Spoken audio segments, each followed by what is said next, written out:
There's a guy who makes $87,000 a year, has an 810 credit score, and hasn't paid a penny in credit card interest in his entire adult life.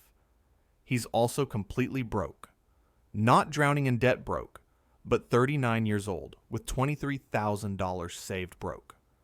Ask him what went wrong, and he'll stare at you confused, because according to everything he's been taught about personal finance, he's doing it right. Pays his cards off monthly, never carries a balance, even optimizes his spending across multiple cards to maximize rewards. He earns about $200 a year in cash back. So what's the problem? Why is someone following all the rules still going nowhere financially? My name is Drew, and what I'm about to show you is going to make a lot of responsible credit card users extremely uncomfortable. Because it turns out the credit card companies didn't build a $200 billion industry by losing money on people who pay their bills on time. If you've never paid a dollar in interest and you're proud of how you've mastered the rewards game, you might want to pay attention to this. Hit that subscribe button, because the way you think about credit cards is about to change completely. Let's start with something that seems completely unrelated. Brain scans. Researchers put people in MRI machines and watched what happened in their brains when they spent money. When someone paid with cash, the parts of their brain associated with physical pain lit up. Actual pain. The same regions that activate when you touch something hot or stub your toe. Your brain processes handing over cash as losing something valuable, and it hurts enough that you instinctively want to stop doing it. Then, they had people pay with credit cards, and something weird happened. Nothing lit up. The pain centers stayed dark. Swiping a card produced essentially no emotional response. It was just a neutral action, no different neurologically from opening a door or pressing an elevator button. The researchers found this fascinating because it explained something economists had been seeing in spending data for years, but couldn't quite understand. People spend more money with credit cards, not just people who carry balances and pay interest. Everyone. The studies are remarkably consistent, somewhere between 12% and 18% more, depending on which research you look at. And this isn't about people buying different things. It's about buying more of everything. Same categories, same types of purchases, just more of them. The only variable that changed was the payment method. Now here's where it gets interesting. Let's say you're spending $3,500 a month on your credit cards. You pay it off completely every month. You're earning 2% cash back on everything. You're being totally responsible. That's $840 in annual rewards. Feels pretty good, right? Pretty good. You're getting free money just for spending money you would have spent anyway. Except if you're like most people, that credit card is causing you to spend 12% more than you would with other payment methods. 12% of $3,500 is $420 per month. That's over $5,000 a year in excess spending. So you're collecting $840 in rewards while spending an extra $5,000 you wouldn't have spent otherwise. You just paid $5,000 for $840, and somehow you think you're winning. The immediate reaction is always, well, that's other people. I'm disciplined. I only buy things I would have bought anyway. The payment method doesn't change my behavior. And look, I get it. Everyone thinks they're the exception. Everyone believes their spending is completely rational and would be identical whether they're using cash, debit, or credit. The data says that basically nobody is actually the exception, but everyone is convinced they are. There's a simple way to test it, but most people won't do it because somewhere deep down, they're afraid of what they'll discover. Stop using credit cards entirely for 3 months. Just 3 months. Use debit or cash for everything. Track your spending. See what happens to the total. No changes to your lifestyle. No conscious effort to spend less. Just switch the payment method and observe. Most people who actually do this see their spending drop by 10% to 15%. They're not cutting out anything important. They're not depriving themselves. They're just not making the dozens of small, unconscious purchases that credit cards make completely effortless. The $8 coffee drink that would have been skipped with cash. The $35 impulse purchase at Target. The slightly more expensive version of something when the cheaper one would have worked fine. Grocery shopping reveals this in the starkest terms. Walk into a store with a credit card, and you'll pick up whatever looks good.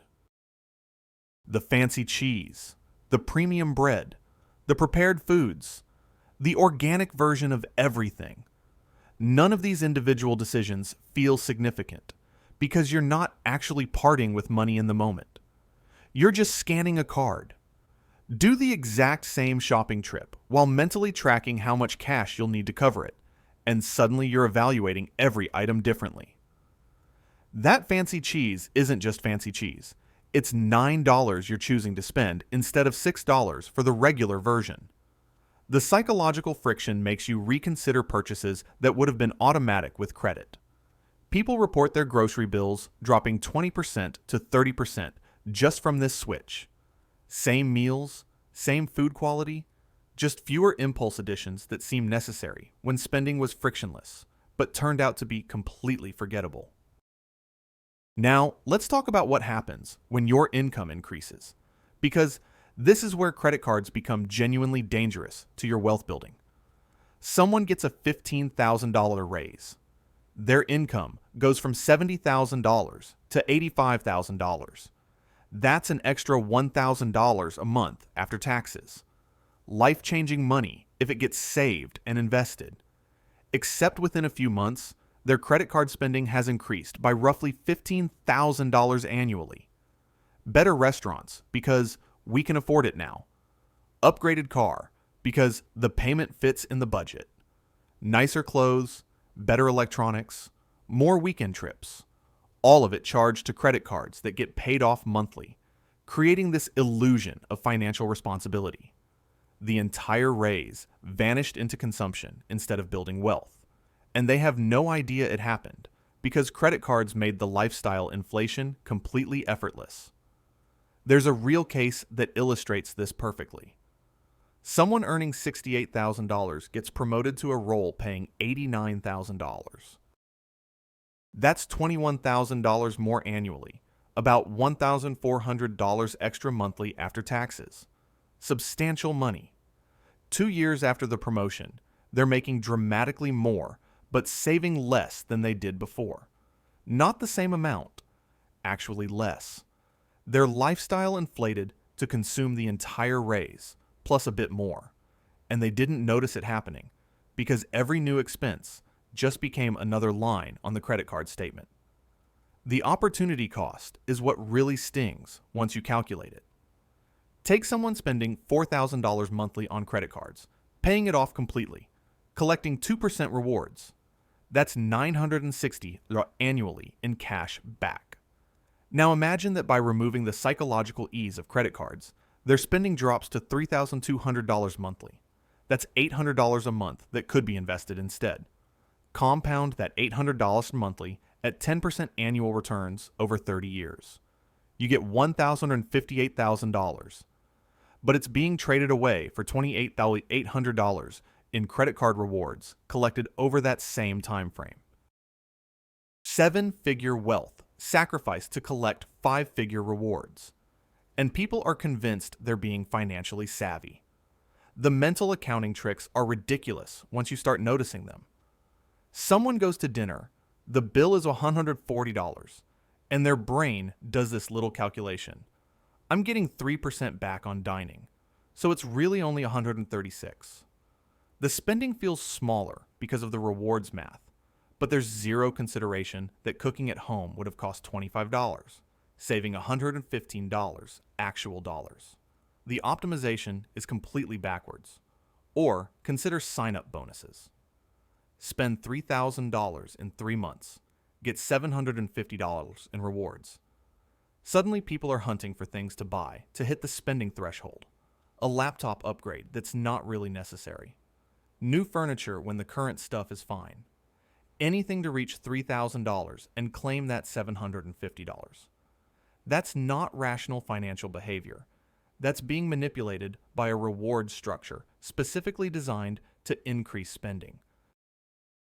Credit card companies employ entire teams of behavioral psychologists who understand exactly how to make people spend more. The rewards programs work not because they give money back, but because they make spending feel intelligent. Paying later is psychologically easier than paying now. Aggregating purchases into one monthly bill obscures individual decisions. Every single feature is engineered to make spending feel good and saving feel less urgent. The building credit defense is particularly frustrating. Yes, credit scores matter for major purchases, like houses, but excellent credit without savings is worthless. Someone with an 820 score and no down payment gets denied for a mortgage. Someone with a 720 score and 20% down gets approved immediately. Spending a decade perfecting your credit score while consuming every dollar means your perfect score can't help you buy anything because you have no actual money. What exactly are credit cards providing that justifies the unconscious overspending? The rewards are negligible compared to the excess spending they trigger. The convenience is real but expensive. Fraud protection exists on debit cards too. Credit building could happen with one card used for a single monthly subscription. The benefits don't justify the costs for most people. The psychological difference between paying with money you currently have versus money you'll have later is profound. Debit cards hit your account immediately. Open your banking app, and you see your actual available money after accounting for spending. Credit cards delay that reckoning until month's end. By then, it's too late to reconsider anything. The damage is done. Testing this is straightforward, but most people refuse because they're scared of what they'll learn. 90 days without credit cards. Debit or cash exclusively. Track total spending. Results are typically shocking. Spending drops 10% to 18% on average without any conscious effort to economize. Nothing important gets cut. Just the unconscious impulse, purchases that credit cards make effortless. Month 1 usually sees the biggest drop because friction is most noticeable. Actually thinking about whether to buy something before buying it creates conscious decision-making that didn't exist. Month 2, the spending stabilizes at the lower level. Month 3 often brings this strange realization that despite spending significantly less, nothing important is missing. The fascinating part isn't reduced spending itself. It's the complete absence of deprivation. That $40 shirt that didn't get bought wasn't needed. That $60 restaurant meal when there was food at home wasn't providing real value. That $25 Target impulse buy was completely forgettable. But collectively, these unconscious purchases were hundreds monthly, just vanishing into consumption. High earners suffer most from credit card psychology. Someone making $45,000 using credit cards might overspend by 15%, but absolute spending is limited by income. Someone making $150,000 who overspends by 15% is consuming an extra $22,500 annually. That's a down payment. That's early retirement. That's generational wealth. Instead, it converts into marginally nicer dinners, impulse purchases, and lifestyle creep, all facilitated by frictionless swiping. There's also this bizarre status game around the cards themselves. Collecting points, achieving elite status, unlocking premium cards with metal construction, and $550 annual fees. The card becomes a success symbol. It's genuinely insane. Carrying a tool specifically designed to make you spend more and treating it as status is like being proud of owning a really nice slot machine. Some people spend hours on credit card forms, optimizing spending across multiple cards, calculating point values for different redemptions. They can explain in precise detail the value they're extracting from their portfolio. What they often can't explain is why they're 40 making good money with minimal retirement savings. They've optimized everything except what matters: spending less, saving more. The subscription creep is financially devastating. Sign up for something, it charges monthly, it disappears into a statement full of charges. People commonly forget about 5 to 10 subscriptions, ranging from $5 to $35 monthly. That's potentially $100 to $200 monthly, vanishing into unused services. That's a $200 to $2,400 annually that's invisible, because credit card statements make it impossible to confront individual spending decisions. Here's what credit card companies understand but don't advertise. Responsible users and irresponsible users both generate profit. Irresponsible users pay interest, obviously profitable. But responsible users spend significantly more than they would without credit cards. Profit margin per person might be smaller, but it's still substantial. If responsible users weren't profitable, companies wouldn't offer generous rewards to attract them. Consider the economics. Chase isn't offering $750 sign-up bonuses from generosity. Their data shows the average person receiving that bonus will spend enough extra over the relationship to make $750 profitable plus margin. They've analyzed the numbers. They understand the psychology. Rewards programs don't just attract customers. They fundamentally alter behavior in ways that increase spending enough to cover rewards and generate profit. Automating credit card payments creates complete disconnection between spending and consequences. Set up autopay, the responsible thing to do, and credit card spending becomes entirely disconnected from payment pain. Money leaves automatically, barely noticed, and next month you're swiping again with zero emotional connection to consuming money you worked hard to earn. Try manually paying your credit card bill for a month instead of autopay. Just logging in, seeing the total, clicking buttons to send that money creates accountability that autopay eliminates. Even though it's the identical amount leaving your account, the conscious act of paying makes you feel the spending in ways autopay completely removes. Restaurant spending probably causes the most credit card damage. Bill arrives, it's $85 with tip. Hand over a card without thinking. If you had to count cash, you'd probably notice. You might make different choices. Skip appetizers, share dessert, order water. Friction would create slightly more cost consciousness. With a card, just a tap. People eating out 3 to 4 times weekly might spend $400 to $500 monthly on restaurants without noticing, because it's all on auto-paid credit cards. Switch to debit, where every charge hits immediately, and that number often drops 30% to 40%. Not from deciding to cut back, but because psychological friction makes them ask, is this worth it? More often than when spending was frictionless. The constant low-level debt creates subtle psychological weight.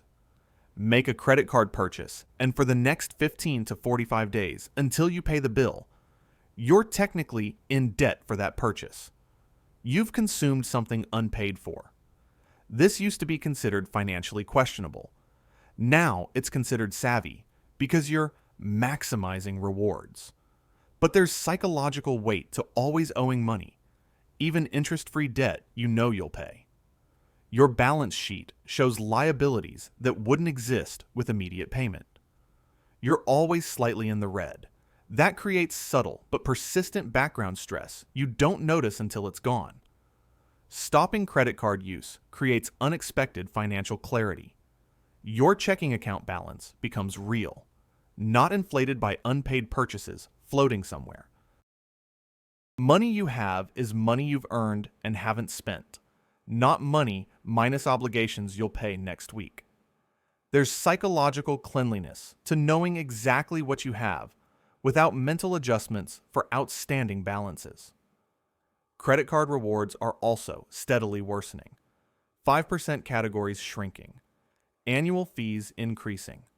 Point values declining. Companies realize they can reduce rewards and retain customers because people are addicted to convenience and psychological ease. You're playing a game where rules constantly change, favoring the house. The honest truth: most people using credit cards responsibly are still hemorrhaging wealth through unconscious overspending, not through interest, through consumption. The cost is invisible, making it easy to ignore and hard to fix. But it's real, substantial, and it's the difference between building wealth and staying broke despite good income. Want to know what credit cards actually cost you? The experiment is simple, but most people won't do it because they're afraid of the answer. 90 days, no credit cards, debit or cash exclusively, track spending. See what happens. Your spending will almost certainly drop, probably more than expected. That difference? That's the invisible drain. That's what you're paying for rewards and convenience. Now, you can decide if it's worth it.